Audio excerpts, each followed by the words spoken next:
오늘은 출애굽기 14장 말씀 통해서 곤경에 처할 때라는 제목으로 같이 은혜 나누겠습니다. 우리는 살다가 곤경에 처할 때가 있습니다.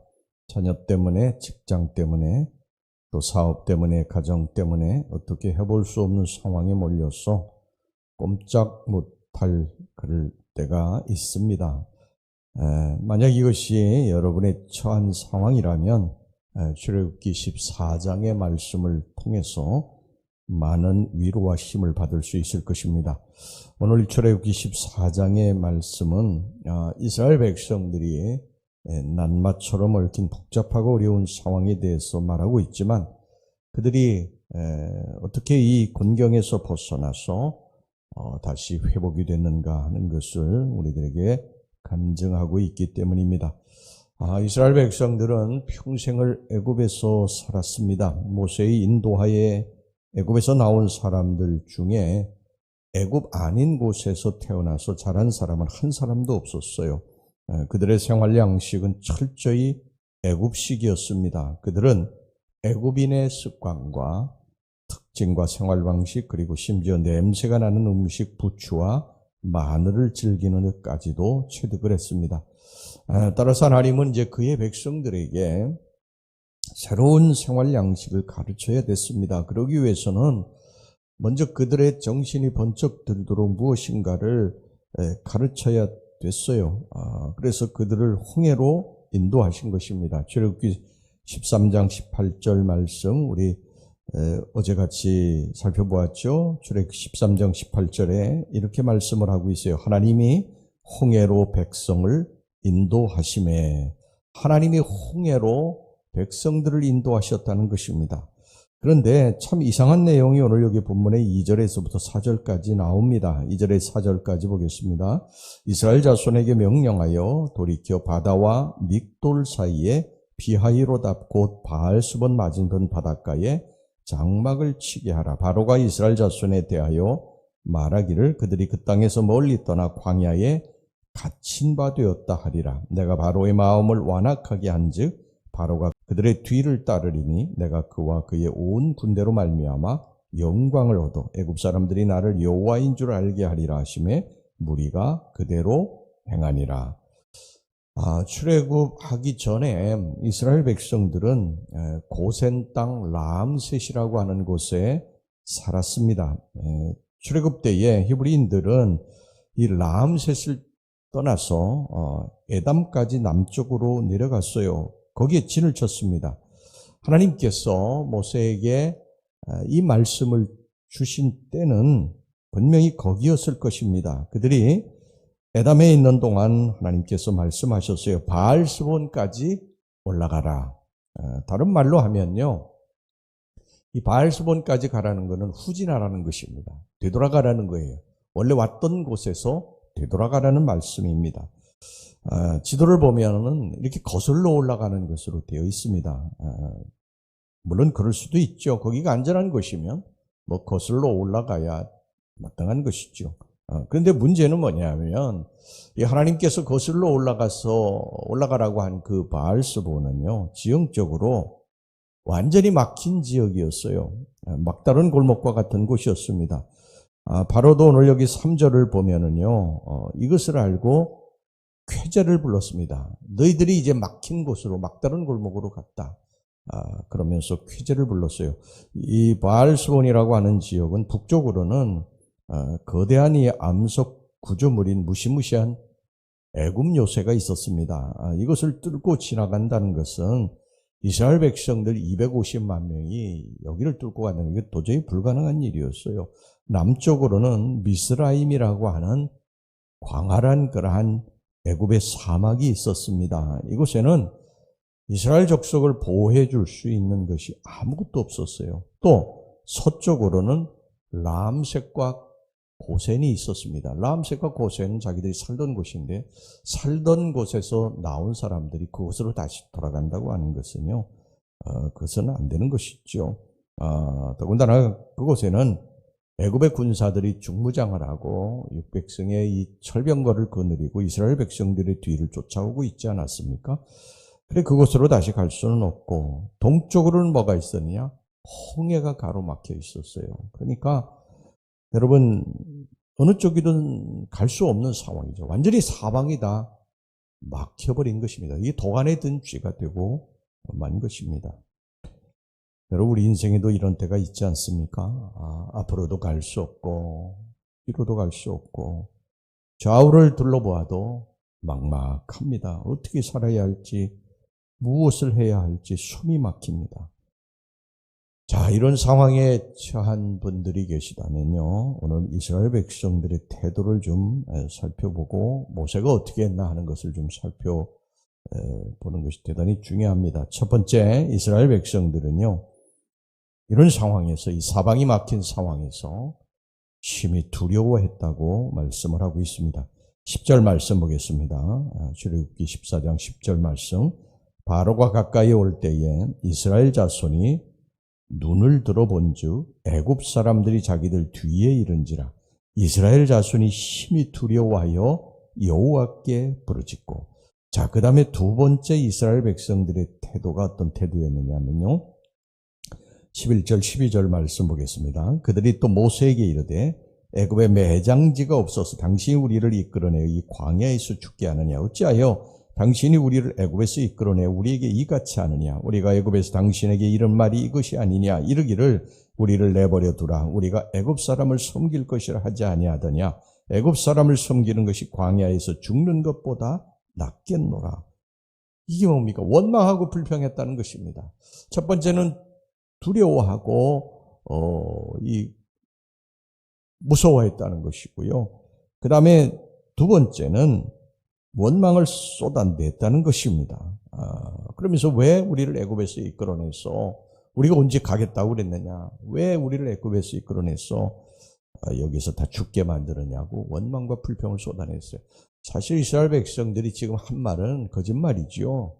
자기들이 노예 생활하는 거, 애굽에서 노예 생활하는 너무 힘들어서 도저히 견딜 수가 없으니까 하나님 앞에 우리 좀 살려달라고 부르짖지 않았습니까?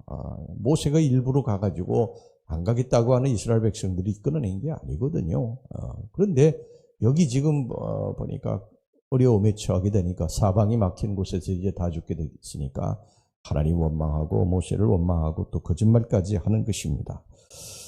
여러분 믿음이 없는 사람이 항상 취하는 태도가 뭔지 아십니까? 바로 두려움이고요. 원망과 불평입니다. 늘 염려와 근심에 사로잡혀서 인생 자체에 대해서 긍정적으로 바라보는 것이 아니라 부정적인 시각으로 바라보면서 두려워하는 것입니다. 그리고는 조금만 어려운 상황이 닥쳐도 하나님 원망하고 주변에 있는 사람들을 원망하고 불평을 쏟아 놓습니다.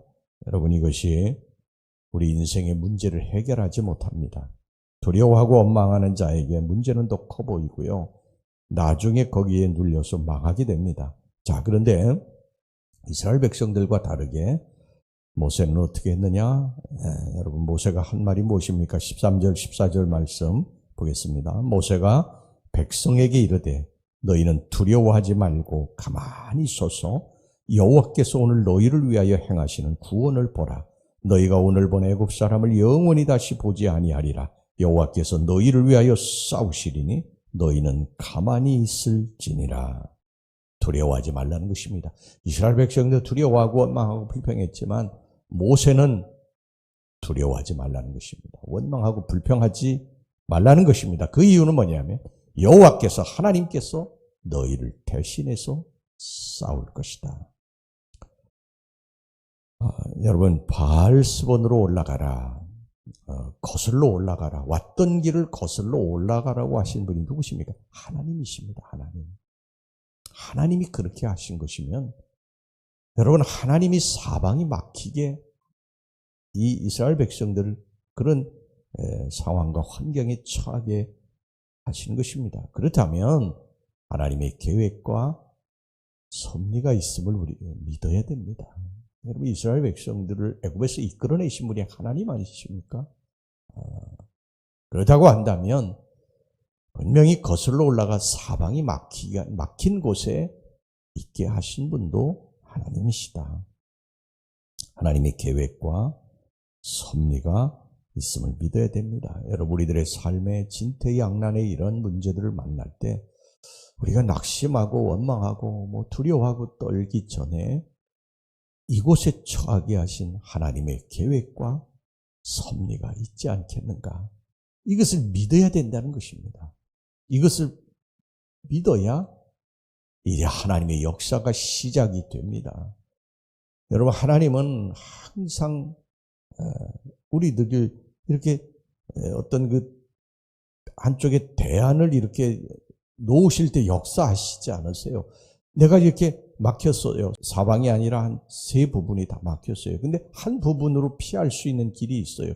그럼 하나님이 역사하시지 않으세요. 이게 왜 그런지 아십니까? 하나님의 영광을 드러내기 위한 것은 하나님이 항상 사방이 막히게 하세요. 그래서 우리 인간이 이제 끝났다. 내가 할 수 있는 건 아무것도 없다. 이제 난 죽었다. 이때 역사하세요. 이때. 이제 하나님께서 드디어 이스라엘 백성들을 위해 싸우셨어요. 하나님이 싸우셨습니다. 모세의 고백대로 하나님이 싸우셨어요.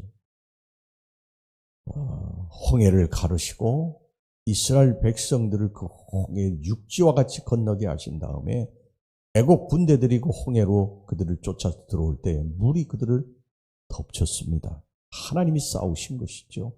그들이 한 것은 아무것도 없습니다. 여러분, 우리들이 사방이 막힌 이러한 상황에서 우리가 사방을 바라보면 낙심하고 절망할 수밖에 없어요. 누구든지 다 두려워 떨 수밖에 없어요. 그때는 우리가 눈을 들어서 하늘을 바라봐야 됩니다. 역사하실 하나님, 우리를 대신해서 싸우실 하나님을 바라봐야 됩니다. 그러면 하나님이 싸우실 것입니다.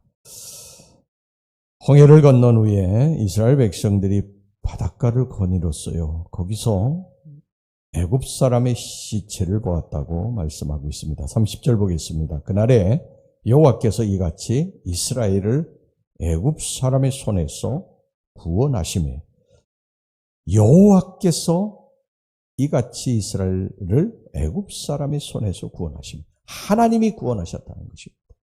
하나님이. 이스라엘이 바닷가에서 애굽 사람들이 죽어 있는 것을 보았더라. 이스라엘 백성들이 그들과 싸우지 않았지 않습니까? 근데 그들은 죽었습니다. 누가 싸운 것입니까? 하나님이 싸우신 것입니다. 하나님이 약속하신 대로 싸우셔서 적들을 물리쳐 주셨고 이스라엘 백성들이 처한 진퇴양난의 상황을 종료시키셨습니다. 하나님이 싸우십니다. 바알스본의 이 막다른 골목에 처하게 하신 분도 하나님이시고 그 상황을 타게 하시는 분도 하나님이십니다. 우리 인생에 힘들고 어려운 이렇게 사방이 막혀서 어떻게 해야 될지 모르는 그런 상황에서 여러분 낙심하지 말고 두려워하지도 말고 하나님을 바라보고 기도하시기 바랍니다. 그럼 여러분 길을 내실 것입니다. 홍해의 길을 내실 것입니다. 이게 도저히 불가능하다? 불가능하지 않습니다. 우리에겐 불가능하게 보여도 그래서 두려워하지만 때로 원망도 하지만 하나님이 하시면 길이 열립니다. 하나님이 홍해를 가르시지 않으셨습니까? 오늘도 여러분 하나님 바라보고 믿음에 승리할 수 있기를 주의 이름으로 축원합니다.